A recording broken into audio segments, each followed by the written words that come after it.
films that they were on. Oh, hi, I'm Jennifer Vu, and I was the director and writer of We're Only Strangers.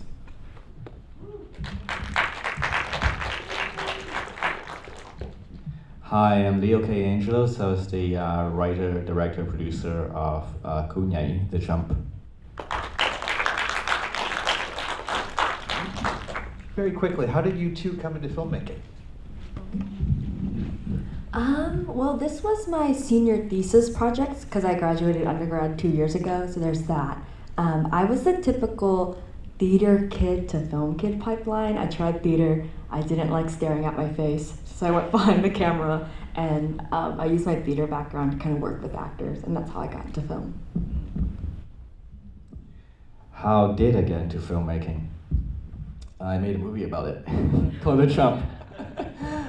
No, I mean, I grew up watching Jackie Chan, and I love stunts, and I love action, and I wanted to make action movies, so I ran away to the United States and became a stuntman, and that's how I fell into filmmaking. So, thank you. Going back to Jennifer, so where was the genesis of this story? Of course, romance is a long storied history, but this particular scenario that you set up, where did that come from? Well, I like watching romance stories, but I didn't think I could do a very good job writing one. So I know a common theme within my work is grief. So I think I really wanted to explore how grief and love are kind of the two sides of the same coin. So that's where this idea come from. I think also, as this was my senior thesis film, I really wanted to push myself stylistically and find my style as a director. So I wanted to set up this concept where it's these two people who just kind of only hear each other's voices, and to allow myself to kind of push the visualizations a little bit. And to Leo, in what sense was your film biographical? So I can say that everything that happened to me in the film happened to me in a variation in real life. I just molded it to make it more cinematic.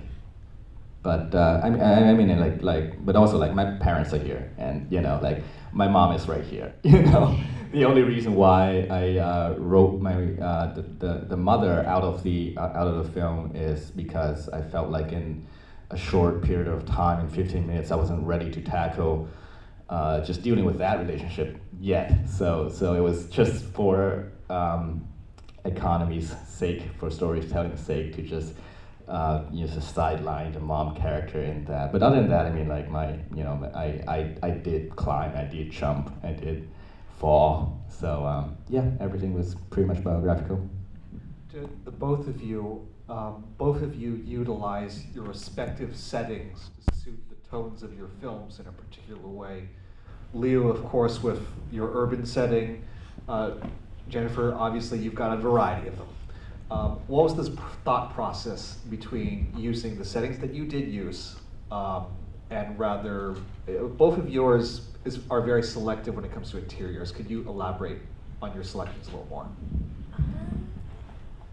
Well, I know I just didn't want to see two people sitting in their respective rooms the whole time. So again, there's that. And I think naturally their stories lend themselves to different locations. I knew for the last shot with the waterfall, because it's such a big change in both of their character arcs, I wanted to choose a location that was very different from all the interiors. So that's why I went with like the big waterfalls, because originally it was going to be like a very lush green park, but it was in the middle of like October. And my interior was my grandmother's house, which I had not been back in 20 years. So I've been living in America, working here for 20 years, and I decided to I had put off going back to Vietnam for so long.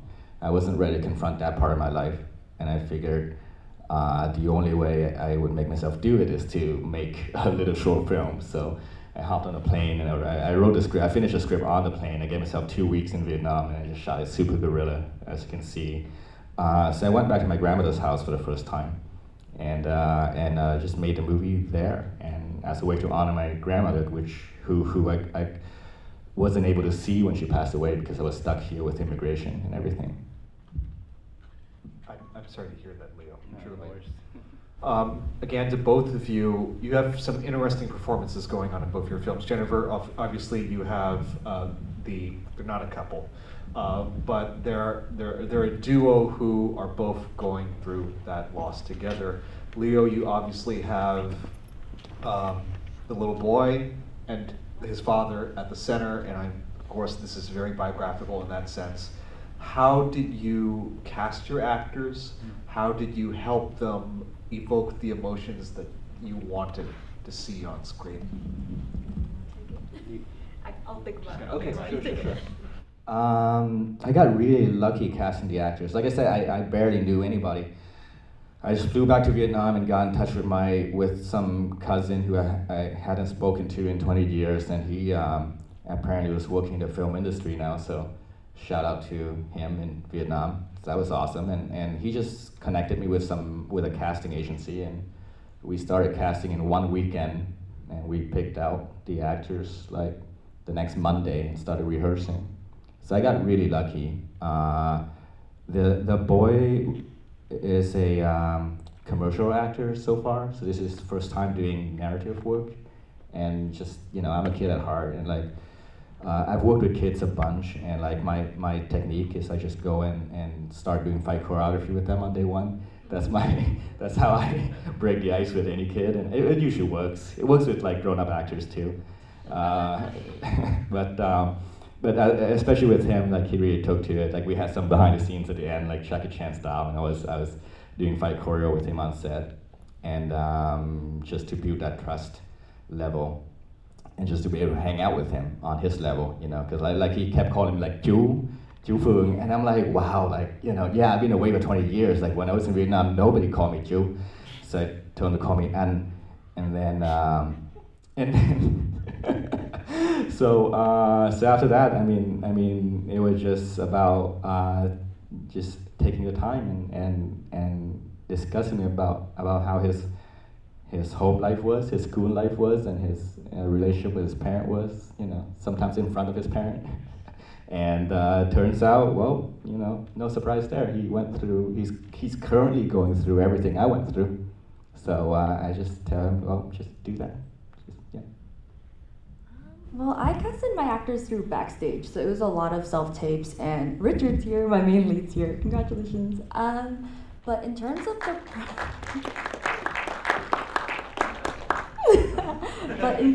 the process, I think one of the things I've learned kind of working on this film is actors just have so much life and so much experience, so of course I can write the film and have my own intentions, but I like to leave room for them to breathe the characters and they can make the script their own. So a lot of the times I was talking to my actors about like the subtext that they wanted for each of their lines, and there were moments where we just rehearsed with purely subtext. So there was that. And Richard was very good. He'll ask me like questions like, so what does this mean? Like, what did you mean when you wrote this? And I was like, well, what does it mean to you? And I guess that's like the most important part of like bringing out a performance. Okay, I'm going to ask one more set of questions here before I throw it to the audience. Jennifer, thesis film, George Mason University. I've been to DC for a little bit for work study. I don't think anybody associates GMU with filmmaking. What was the experience like working specifically within the program at George Mason for your film? Well, George Mason, to be totally honest, it was like a local school, so I was just like, I'm gonna go to college and I know the area, and I think that helped me as a filmmaker because I knew the area very well, so like I would just pop into random places and like find locations very well, so there's that. I know DC is like very documentary heavy and very commercial heavy, so there's that. But in terms of the film program, I think a lot of the kids there had experiences from other fields. I know at the same time I was studying business, so I think getting all of their different experiences and backgrounds was very interesting. For context, George Mason University is in Fairfax County, Virginia, which is in the greater DC area. Leo, final question for you before we throw it to the audience. Again, heavy use of an urban setting. what challenges were there shooting in such a setting? I can't even call them challenges because I found them really, really exciting, really cool. I love challenges, you know, that's why we make movies. But the noise, shooting Saigon is so noisy. And yeah, just constant noise everywhere. And on the most difficult emotional scene, it started raining outside, and it started pouring rain. So we had to deal with that, and we were like running out of time, and yeah, we had like 2 takes. It was a shot where it was like the wonder with the kid and his dad in the foreground, and the grandma sitting in the background, and the kid is like crying, and he's actually crying for real, like we didn't put like a tear stick on him or anything. Yeah, it started pouring rain outside. Yeah, and I looked at the sound guy, and I'm like, you know, is it gonna be a problem? And he was like, this is every day, you know. We expected this. I'm like, okay, you know, everything is gonna work. It's gonna work. Yeah, that was like I said, it was my first time shooting in Vietnam. I didn't think I was gonna be able to do it, and I just went and gave it a shot, and somehow it worked out. So I'm very thankful of all the miracles that came into making it happen. And you need those sometimes. Yeah. Thank you to Leo. Thank you to Jennifer. It's now your turn. Do you have a question for one of our filmmakers, or for both of them? This is your chance to ask that question. I already see a hand from Julian. Bree? Okay. Julian and this gentleman in front. Thank you. Okay, so 2 separate questions for you both. Jennifer, I'm curious about how much you shot at each location, whether you left yourself room to choose in the edit how to go in and out of all those scenes. Were the actors always together, or were they, you know what I mean, because they're on the phone, were they always there to play off each other? So that's a question for you. Leo, I was curious because I think you usually shoot your own stuff, or you have, so I'm curious, working with a DP as a director, like how was that in terms of like, did you ever want to kind of like be the one holding the camera? Did you want, you know what I mean, from like a physical sense of directing, like to feel the thing that you're directing? Well, I have a wonderful assistant director who happens to be my twin sister. I came into it wanting so much coverage, and she's like, Jennifer, like, I don't think you understand, the shots are labeled A to Z. Like, I'll give you these, but like, come into it expecting, like, I'm gonna ask you to cut things. Obviously, she asked me to cut things. And I think something I learned was that, like, I wanted to limit the coverage to give the actors more room for more takes. So I think that's what I did very well. And then also, I think coming into it, I knew there was a lot of locations, which of course is like moving equipment, moving people, it's a lot of time. So in the edit, I think I was kind of being very intentional with the storyboarding and making sure we would have all the coverage we need, especially when Tiffany was asking me to cut shots. I'd pull up the storyboard and be like, okay, like, I think we can cut this, this, and that.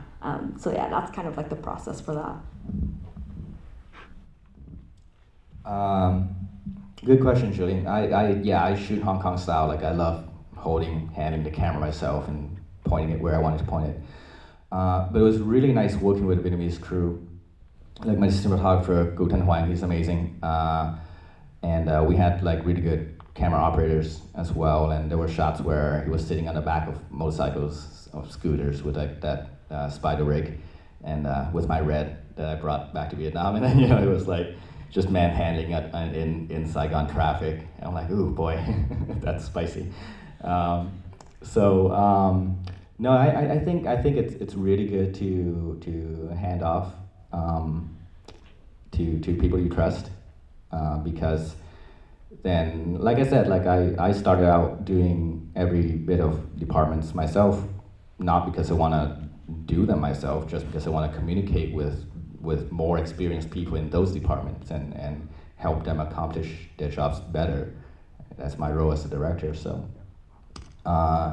it's really fun, and I think it was important to let someone who's actually a Vietnamese cinematographer who lives and breathes Vietnam, because at that point I just only been back after 20 years. I'd only been back a couple of days, and I picked him, and I really trusted him to just capture the 90s Saigon that I had in my memory, but like it was up to him to capture it. So very thankful of that process. Gentleman right there. I just have one question to Leo. First of all, congratulations. Within a very short 15 minutes, your movie compact everything, which the part would make us almost in tears. So, first of all, I think that because I see your description there, just like I have my children also grow up, like two generations, like we train our kid like thương cho roi cho vọt, ghét cho ngọt cho bưởi. If they don't study well, we scold them. But then when they go up here, they say, "Oh, that child abuse and all of this," so now, that is a conflict and I can see myself in that situation. So the kid will respond in two ways. One, rebellious, and they will blame the failure or whatever. It's because once upon a time you punished me, this and that's one way. Yes. In your way, you have brought this one in the movie. So at the end of it, are you happy that you have taken revenge of that in a sense? Okay, that's one question. Number two is that you always dream of going back to Vietnam, having the experience. What do you think after you left it? Is that as your expectation, and will you go back it again and to finish the film? Because I see this, you have good potential to make it in a full movie, but kind of everything went very soon, the resolution, father and son get together well. Now, if you do a full movie, what else will you say? Will the kid grow up, or you expand it further and bring the mother in, or what? There are a lot of things. So please, thank you. Thank you. Really good questions. Am I happy I got my revenge? I don't think revenge ever makes anyone truly happy, and I wasn't trying to seek revenge for anything. I was just trying to come to terms with what happened and who I am now as an artist. Just acceptance, really. There wasn't any malicious intent. It was just and to be honest, since my dad is here, he never beat me as a kid. That didn't happen. But I know that's a common thing that happens in Vietnamese parenting, and I wanted to touch upon that. And I've experienced obviously trauma through one way or another, but it's just coming to terms with what happened and accepting all of that is very therapeutic for me. Coming back to Vietnam, I would definitely go back to Vietnam. I spent last year living there. I would tell you it was very interesting. I can't say it was fun. Some parts was traumatizing, new traumas, living in Vietnam. And it really solidified that I belong in America as a Vietnamese American. And that's definitely growth in me, because before Vietnam, I was trying so hard to just be American as an artist and not accept who I am, my origin. So I came back to Vietnam and got that acceptance out of the way, and also realized after living a year in Vietnam that I do not belong there anymore. Culturally, societally, just relationships. And that's just the unfortunate truth of being a third culture kid, immigrant, transplant person who's had this story, I think. And I hope that my upcoming feature speaks to other people in that position. And also, my upcoming feature is going to be full of fun action. So I love doing action, I love doing stunts. This is the most drama I've ever done. So the next one is going to be this, plus you get to actually do full-on Jackie Chan action. So have a lot of fun with that. So I think it'll be more commercial, I think, so. I just wanted to add on to that. Last year we had a documentary called The Empathizer, in which which interviewed a bunch of second-generation Vietnamese, Western Vietnamese who went back to Vietnam, if you can say went back to, and for some of them, they easily settled over there and made life, quite prosperous for themselves. I just don't know how I could ever personally fit in like that. So I just wanted to double up on that comment. Last question. You already sort of answered, Leo, but I was going to ask, do you have any future projects in mind? I think this is more for Jennifer. Yeah. You want to keep talking about your future? I think everyone wants to hear about I it. want to hear about yours, but just real quick, so my feature is called The Legend of Saigon, and it's gonna follow a high school girl instead of a guy, because it was hard enough for me growing up as a boy in Vietnam with all the expectations and societal pressures. I just imagine how much harder it is for a young girl to grow up in the 90s in Vietnam and going to communist school and being told what to do and how to cut your hair and everything, And as much as I was obsessed with movies growing up, I also loved video games because my parents ran one of the first computer stores in Vietnam, in Saigon. So the movie is about video game characters being your heroes, and they actually come to life and teach you how to fight. So not just figuratively, but actually literally doing battles with enemies, dark forces that have taken over Saigon. So it's going to be a full-on action, fantasy, epic adventure with magical realism called The Legend of Saigon. So that's my next feature. I think for me, as a new filmmaker, I feel like I'm stuck in that trap that many new filmmakers make, where they either want to make something very similar to their past work or do something very different. And I think I'm at that point. So right now I'm developing kind of two scripts. So one kind of like another family drama, so there's that one. And then I do want to do something darker. I don't have a specific, I won't put a label or a genre on it, but through film school I wrote kind of a lot of dark stories, but they've never kind of been produced. So I do want to do something more grittier next time. Thank you, Jennifer. Thank you, Leo, and thank you to the filmmakers who could not be here today. A round of applause for them.